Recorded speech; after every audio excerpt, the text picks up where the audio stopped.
What's up, investors? It's the Russian dude, Rasputin. Let's be real. When a country spends more money blowing up on its neighbors than feeding its own people, well, you know something is not right. And in Putin's Russia, the numbers just do not speak. They scream already. The Kremlin's war budget is not simply rising, it's mutating like a cancer that eats up the entire body, leaving nothing else but bones. In 2024, Russia planned to spend 10.8 trillion rubles on war, but when the dust settled, the number was 13.1 trillion. Just mere $28.5 billion extra in 1 year. I mean, who cares, right? Just some kind of an accounting error. The translation? They overshot by the size of the entire region's budget. And the kicker is that every new budget proposal looks responsible on paper until reality punches them right in the face. And so the 2026 budget is shaping up to be a grotesque parody of fiscal management, with daily war costs equal to what some Russian regions live on for an entire year. But money does not materialize out of thin air. Every ruble thrown into the furnace of war is borrowed, stolen, or conjured from reserves that are not exactly reserves. That so-called National Wealth Fund, just a piggy bank full of IOUs and useless scraps of state company bonds. And the domestic banks, well, they're just not lending to business anymore that could spark actual growth. They're not kind of allowed to do so. Instead, they are told to prioritize military sector above all, and then are forced to shovel their deposits into government debt, becoming lifelines to a regime that bleeds them dry while promising nothing in return. And the looming threat of default, inflation spirals, and a growing sense of depression spreading through Russian cities, and you've got yourself the perfect cocktail of decay. Russia is in a lethal financial trap, self-made one, but does Putin realize it? Let's try to answer this question in today's video. Numbers do not lie, but they do terrify. Imagine the government watching its war budget balloon by 25% every year and still pretending all of this under control. In 2026, if the trend continues, the Kremlin will need around 17 trillion rubles. That's 50 billion a day. Gone, vaporized, spent on missiles, drones and funerals without bringing absolutely nothing in return. Military spending does not grow potatoes, does not raise cows, does not develop social infrastructure, nothing. The pit of war spending is bottomless. For context, the same 50 billion rubles a day spent on military is about the combined annual revenue of Gazprom and Rosneft, the two fossil fuel giants that supposedly bankroll the Russian state. In other words, the war is burning through resources faster than Russia's largest corporations can make them. Does it sound sustainable long term? Well, guys, you tell me. And don't be fooled by the official narrative. Each time the Ministry of Finance drafts a budget, it's basically fan fiction. They pencil in a manageable number, then the actual year closes with a blood red correction. Oops, guys, sorry about that, 25% more than we estimated as again. Multiply this across several years and you're not just facing overspending. You're looking at a freight train going downhill towards Glass Museum with no brakes. Imagine this picture in your head, right? The horrifying part is how microeconomic this disaster is. Every percentage point of military overspending equals an entire region's budget wiped out.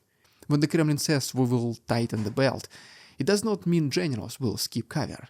It means hospitals close, teachers go unpaid, and infrastructure crumbles while the war machine stays fed. But here's the political calculus. Putin knows he cannot stop.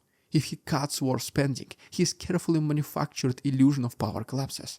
The entire narrative of being a superpower on the global stage dies the moment the money runs out. So the choice is pretty binary. Fund war at the cost of everything else, or admit defeat. And spoiler alert, he will pick war every single time.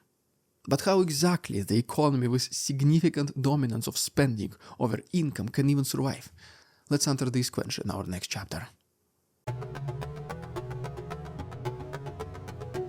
Now let's talk about the reserves, specifically the so-called National Wealth Fund. To hear the Kremlin say that this fund is a safety net or a rainy day stash, a cushion to cover deficits, well, it's just nonsense. Reality check, it's mostly filled with trash. Instead of real money, liquid assets like currency or gold, it is stuffed with bonds from failing state companies like decay, the Russian Facebook clone that loses billions every year. Yes, the same government is literally burning its reserves to fund a second-rate social media platform because Putin cannot stand the thought of Russians using Facebook, WhatsApp or YouTube when we can develop our own and better. The trick is simple but sinister. The fund buys VK bonds with reserve money. On paper that looks like an investment, but in reality it is cash out of the door with zero chance of return. It's like lending your broke cousin $10,000 and getting back a handwritten IOU scribbled on a McDonald's napkin. On the books you still have assets, but well, good luck trying to buy groceries with this napkin. And this is exactly how Russia's National Wealth Fund works. An accounting illusion masking embezzlement. When the real necessity for money comes, only around 3 trillion rubles in the fund are actually liquid. That's it. Barely enough to cover half of a year of deficit spending and only 3 months of continued war at best. Just 3 months, that's it. And yet, the government continues the shell game, swapping money for IOUs, pretending it still has reserves, while in truth it's just deepening the hole. The fund, in theory, was meant to protect citizens during crises. In practice, it's being turned into a cover-up stash to prop up failing projects and manufacture propaganda-friendly alternatives to Western platforms. By no means it's wealth, it's just camouflage. And once it tries to collect money from failing companies, there are only 2 possible outcomes. First, no money will ever be reclaimed, simple as that. I mean, money just doesn't grow on trees, right?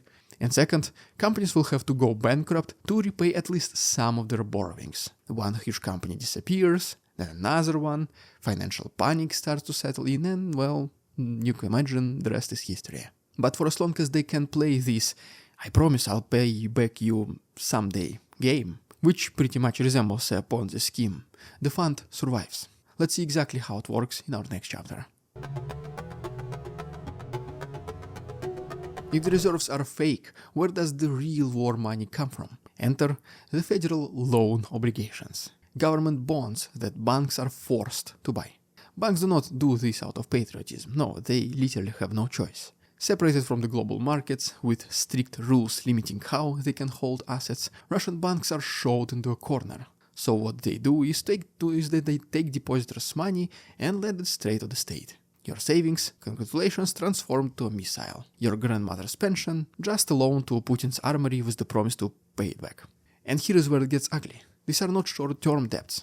They are long-term obligations at interest rates around 16%. So when the government spends 100 rubles on war today, it's not just 100 ruble deficit. It's a promise to pay 16 rubles every year for the next decade. That is how debt snowballs. Each round of borrowing forces more borrowing. Each year's war expenses become shackles for the future, and the banks become complicit in a cycle they cannot escape. At some point, they have to start borrowing just to keep up with interest payments. And there is no end in sight for paying down the principal, which generates all this interest in the first place. If you guys have been stuck with credit card debt, student loans, or any other loan, you unfortunately know what I'm talking about. Now, I multiply this problem by billion times, and you get the state in which Putin's Russia is right now.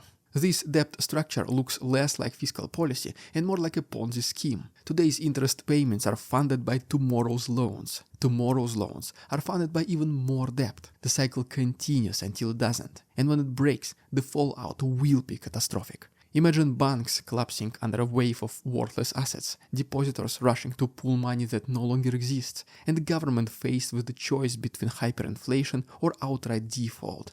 That is the trajectory Putin's Russia is locked into. Will then soldiers want to rush into an assault literally for free? Absolutely no way, Jose.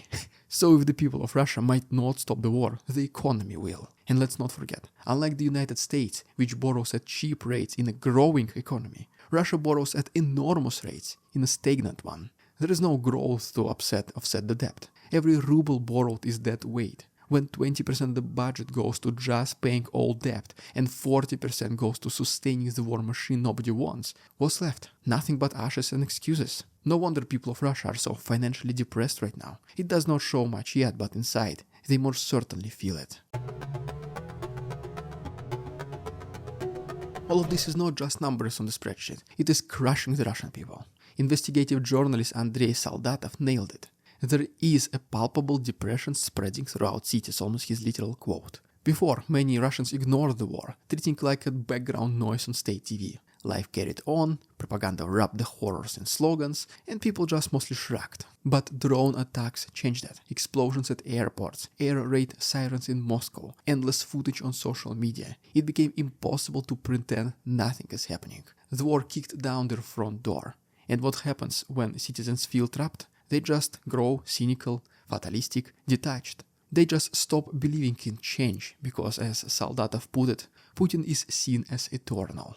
Why protest if the dictator is forever?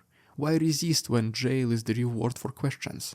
This depression is not passive, it's corrosive. It breeds the kind of apathy that lets regimes rot a society from within. People care less about Donbass or Crimea and more about why their paychecks shrink, why their savings vanish, why their kids cannot get basic opportunities, while billions vanish into the black hole of war. Meanwhile, Putin spins the Alaska meeting with Trump as proof of Russia's superpower status. Equal talks, red carpets, cameras flashing, the illusion of prestige on the global stage. But what does it mean for the average Russian? Nothing but more debt, more fear, and a sense that the war is eternal. Trump, for his part, is playing his own cynical game, dangling peace talks while quietly admitting that the war is not fixable in 24 hours.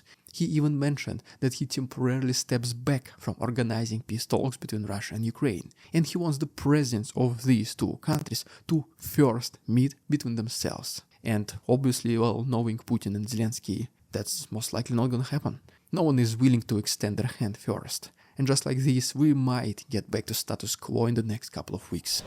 Well, there you have it, guys. If you haven't done so already, please subscribe to my channel for more videos like this. If you wish to support our work and keep the Russian dude independent, you can check the links down below. For example, become Patreon members, where you will receive additional chapter at the end of each episode.